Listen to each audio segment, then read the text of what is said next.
Good afternoon. I hope your holiday season went well. It's Tuesday, December 27th today, and I actually just got back from New Mexico, had a really nice time. It's actually a really beautiful area, and it actually ended up snowing on Christmas Day, which I was totally not expecting. I'm in Texas right now, and it's literally like 70 degrees out. So it was really nice to actually feel like there was this sense of there was it felt like actual Christmas, and I'm so used to being like doing the Christmas thing up north where I'm from, Wisconsin. So it's like always snowing there. So like not having snow has been such a weird thing. So, anyways, it was an awesome break. Hope you guys enjoyed yourself as well. Today I just wanted to touch base in terms of the project here. I over this weekend when I was in New Mexico, I basically had created Friday we drove all the way up there. It was like 10.5-hour drive, and then when I got there I was like ready to make a video and such like that, and I did, and the internet ended up not being too great, and like it didn't end up loading fully. And I felt like when I did the video, it felt like it was more of like a forced video than something that I actually wanted to do at the moment. And so like once I did that, I was like, okay, that's great. Like I created content today, that's great. But like I don't know if this is something. It's like I don't want this process to be something that like I loathe, or like that's something that just feels like work, and it's not like it's not like inspiring or enjoyable in any means. Like it's like work is fine, but like there's also this there has to be this other element to it. There has to be this inspirational element to it, or I have to be doing something that like is kind of like that can get me in the flow, that can get me inspired, or else I won't do this.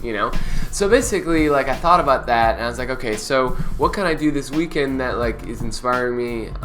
That is like where it's like something that I can content that I can stream, and that it's inspiring to me right now. And the answer to that was gaming.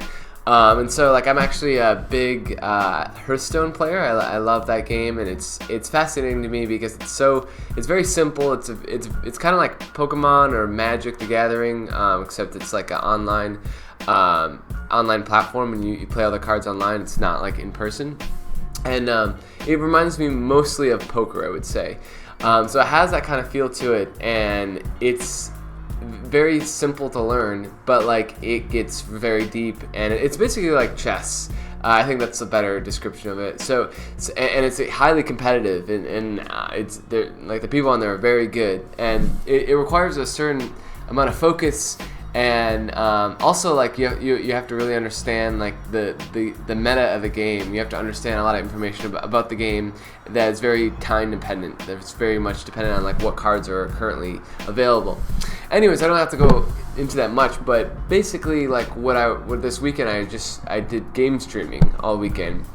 And that was something I really enjoyed. I was like, yeah, I can definitely see myself doing this more often. So I think that's one thing that I'm going to be adding to this process, this repertoire, because I have discovered through this that it's like I like sharing content and things, but like I don't necessarily like doing it like every single day, or like I guess I could see myself doing like 4 to 5 times a week, but like more than that might be a little too much for me. So that's been a good thing to discover. Secondly, I noticed that like last week I was creating content, and I'm starting to kind of like understand more of how I want to present content, or it's like what I like and what I don't like. One thing that like was causing me some anxiety is just in terms of like the length of the content and like the digestibility of the content. And so I guess like what I realized is that if I focus too much on that, like it's gonna bring me down, and I'm ultimately like it's gonna kind of kill my process. And so like I'm trying to really like take a step back from that and be like, okay, like I don't have it figured out. I don't know how these videos are gonna go. I don't know exactly what this like sort of content will look like.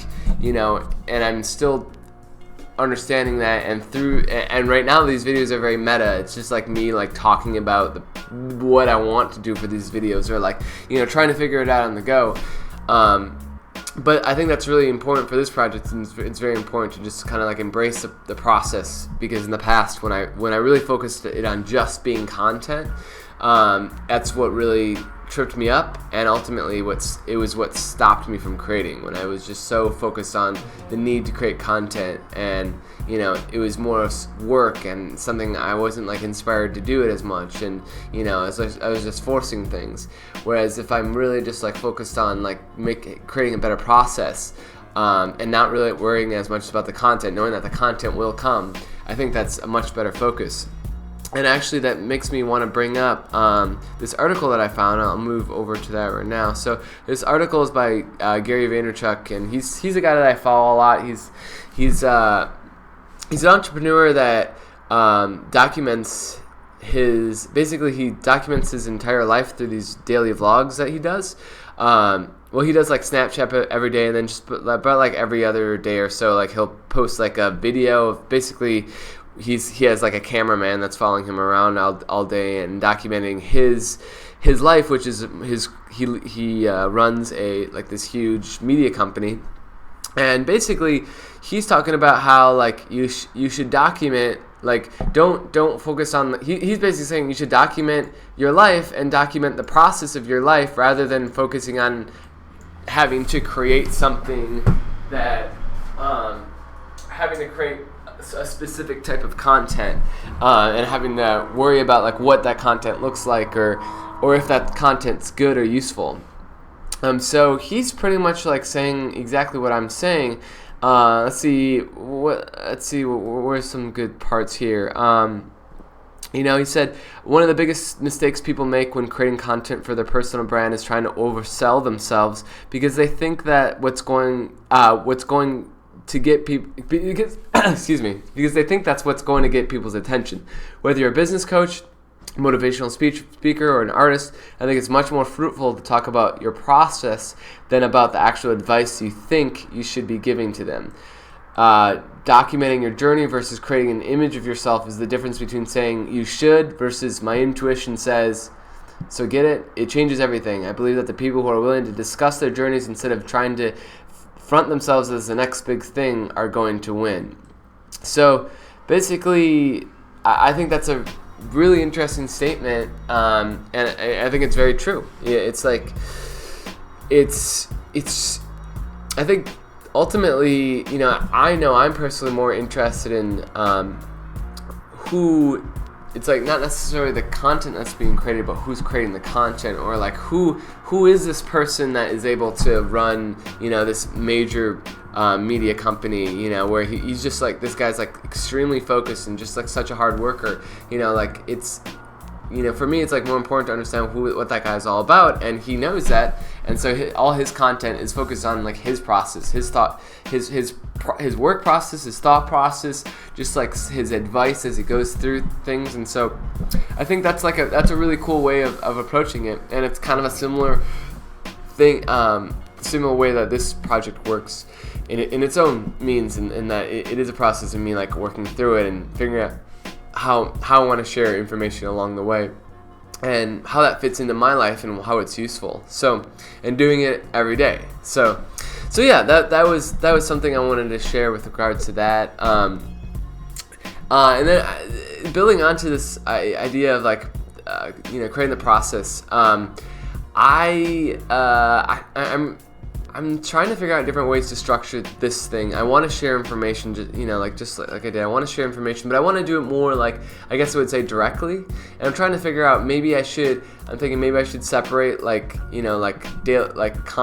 news content from like me talking about the project content. I don't know if like it's all worth putting all together or not. And also I'm just been thinking about like, how should these videos be shorter? Should I keep them to like 10 minutes and see what I can do with that? And I could probably do that if I made the show specifically like content, like we jump right into like news, maybe like talk about technology, and then talk about something that has related to business, and then we're done. It could be something like that, and then in between that, I could have like things where I'm talking about the project. We'll see. But yeah, so this is like it's so meta, but like we're figuring it out as we go, so that's good. So this is random. So this is like a random show today, but like something I did want to bring up as well, and I'll bring it over, is something I saw on Anonymous the other day, and basically it says Obama quietly signs the Countering Disinformation and Propaganda Act into law. I wanted to bring this up because it's totally relevant to like producing content of any sort, and basically it's kind of fascinating because we're definitely in a weird time where it's like, I guess like information technology has been around for some time now, and like we're moving into an interesting area where information may be more limited, and I don't know if the best interests are at play, but we will see. But basically, so there is this National Defense Authorization Act for 2017 that was signed by Obama just on this Friday, actually. And basically, it says this act authorizes fiscal year 2017 appropriations principally for the Department of Defense and for Department of Energy national security programs, provides benefits for military personnel and their families, and includes authorities to facilitate ongoing operations around the world. It continues many critical authorizations necessary to ensure that we are able to sustain our momentum in countering the threat posed by the Islamic State of Iraq and the Levant, and to reassure our European allies, as well as many new authorizations that, among other things, provide the Departments of Defense and Energy more flexible in countering cyber attacks and our adversaries' use of unmanned aerial vehicles. So that was a big statement, but you basically get the idea. It's like has to do with national defense and Department of Energy. However, nowhere there does it specifically state that this has anything to do with countering disinformation. I mean, I think they loosely like point at it in terms of countering cyber attacks, but they don't actually address that at all. Now, what Anonymous is saying is that basically, like, there are pieces of the, and let me pull this on, the Countering Disinformation Propaganda Act that was actually introduced to Congress earlier this year, or earlier in June. There was a bill that was introduced, and so basically, this Countering Disinformation and Propaganda Act, Anonymous is saying, is that it was included within the National Defense Authorization Act. And so I looked that up and I pulled up this is the actual act that we were just talking about. And basically, if you type, like, search for disinformation, you scroll down, you'll see Global Engagement Center. Basically, the purpose of the center shall be to lead, synchronize, and coordinate efforts of the federal government to recognize, understand, expose, and counter foreign state and non-state propaganda as disinformation efforts aimed at undermining United States national security interests. As needed, here's some of the functions: support the development and dissemination of fact-based narratives and analysis to counter propaganda and disinformation directed at the United States and U.S. allies and partner nations. Identify current and emerging trends in foreign propaganda and disinformation in order to coordinate and shape the development of tactics, techniques, and procedures to expose and refute foreign misinformation and disinformation, blah, blah, blah. Like, you get the idea there. So basically, it's like hidden within this document. There is this act that says, like, we're going to start really, like, cracking down on misinformation, which goes back to the whole argument with the Facebook saying that they're going to start, like, banning alternative news stories that they deem as misinformation. So basically, there's what like our government the American government is coming out with ways to subtly suppress information. And although it, like, in a perfect world where propaganda is not something that exists, maybe this is the right thing to do if in a world in which America has never done used propaganda on its home base ever, to influence particular agendas. If that wasn't the case, then this could make sense, even though I don't think it's that much of an issue. I don't really truly believe that the disinformation, that other countries influence our election results, or like are like spreading that much disinformation that's like swaying how we think and perceive things. However, U.S. does, and so basically they're limiting our disinformation, and they're essentially creating like they are determining for us what is real and what is not, and that right there can be an issue, a big issue, and because like it's like well like it may start off as something small, but like in the future, let's say like fast forward 5 years, disinformation could have a whole different definition to it, and it always comes down to semantics. It's like you start with like one small thing that has like particular semantics to it that aren't not necessarily like a huge deal. However, it's a huge deal 5 years down the line when the semantics, when the definition of what a fake news story changes to something that could impact alternative perspectives that are very much just as real, or probably more real than a mainstream media outlet. So anyways, that's just something I wanted to share. I thought it was definitely relevant. The way that we perceive and utilize information is going to be constantly changing, and like it's kind of like it's our responsibility to be aware of that and really like move towards finding the best possible information as possible. And I guess like for me, it's like I'm wondering what are the best places to grab information these days. It's like I just feel like I get a lot of my information from like YouTube, and like I do get some from Facebook, and there's definitely some different websites I get from different places. I like Reddit is a great place, but these are all like social media sites. It's like whoa, like all like there's a lot of information, or at least news stories that come from social media now. But like, what are like? I guess my question for you guys is like, what's like your most like where do you find the best information? Where do you find the best alternative news? Like I know there's RT, there's a bunch. I mean, there's a whole crapload of alternative news outlets. But what are the best ones for you? And where do you find the most consistent, like I guess I would say unique or authentic information? What's your best way of finding that? So I guess that's just kind of like a question I have for you, a question I have for myself. It's like where can I find the best information? But anyways, I really do hope that like we don't move into a world where like everything, all of our basically like our freedom to express ourselves and share like our perspective isn't suppressed because of something like this that went through really underneath our noses. So anyways, that's really all I have for today. That's what I wanted to share.